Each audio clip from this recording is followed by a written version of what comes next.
Somebody just asked me, hope your sermon's not very long because I can't wait for Lenny to sing God Bless the USA.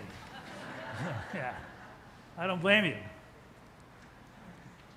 I guess just because of some of the words that Debbie said earlier and just being here today makes me realize that the passage of time is kind of an amazing thing. There's kind of a beauty to the passage of time. It kind of humbles us. Maybe it slows us down. As we get older, we can learn some stuff that maybe we didn't learn when we were younger. And that's why I like the passage of Ecclesiastes. You know, for everything there's a season and there is a time for every matter under heaven. I talked a little bit on Thursday night about being in a hurry. And being in a hurry, it's not about being busy. Sometimes being in a hurry is a lifestyle. The other day, I'm flitting around here like I'm the most important person in the world. It's about 7:45. I'm looking at my watch. I'm running over here, and I go, Don, it's 7:45 in the morning. What are you in a hurry for? You're not that important. And sometimes, and I'm not sure how you are, that when you're in a hurry, you have a tendency, when you're doing something, instead of focusing on what you're doing, you're thinking about what you got to do next. And so when we're in a hurry, we kind of lose the beauty of the moment, the magic of the moment. My first lesson was in July of 1974. I came here on July 1st of that year, and I had a 1963 Ford Fairlane with a stick shift on the thing there, whatever. It was my grandpa's car, and I was driving down Southwest Highway, and I got a flat tire. And I kind of rolled into, that's where Nagel's service used to be, on the corner of Southwest Highway and 143rd Street. And as soon as I got in the parking lot, I was met by a young Vietnam veteran. And his name was Ken. And I said, I just came into town. This is my car. I have a flat tire. And he said, where's the flat tire? And I said, well, it's in the back seat because the trunk is all rusted. I can't carry anything.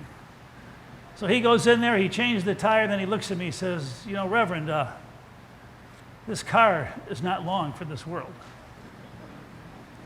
So with my tail between my legs, I go back to church and I call my dad. And I said, Dad, how's that egg money doing? And he said, no, this is not egg money. I'll give you a loan.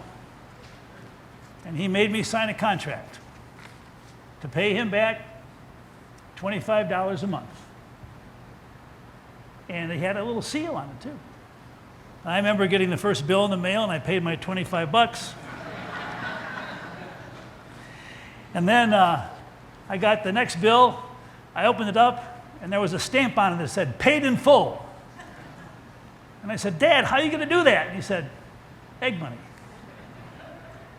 And I realized I learned a lot from that, from my dad and his humility.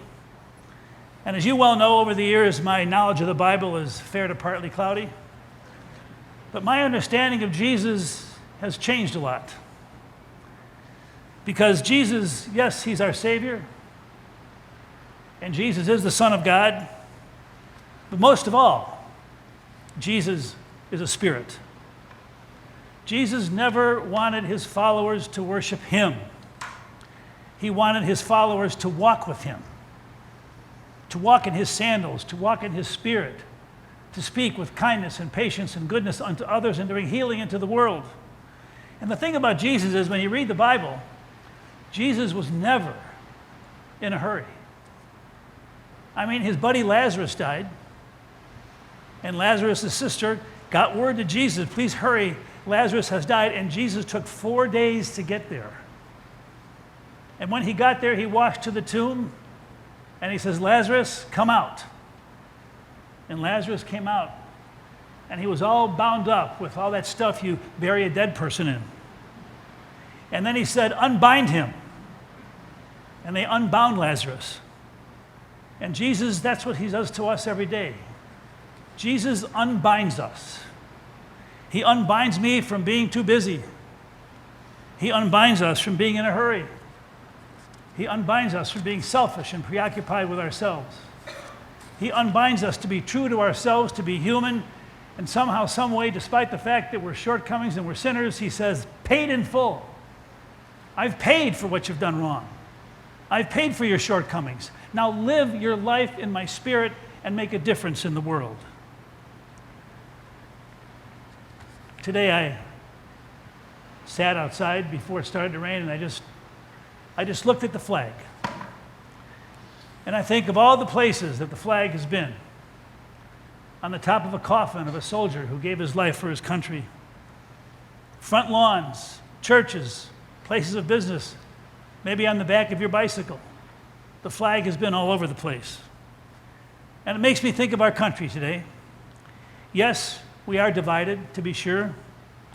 And yet we're united by that incredible gift of freedom that God has given us and our nation has given us. You see, Jesus is more than just a guy. Jesus is a spirit that lives in the heart and soul of every one of us. And the flag is more than just a flag. It's a spirit calling us and challenging us every single day to embody and to live in that spirit. It's not easy, but we got to do it. And I know we can.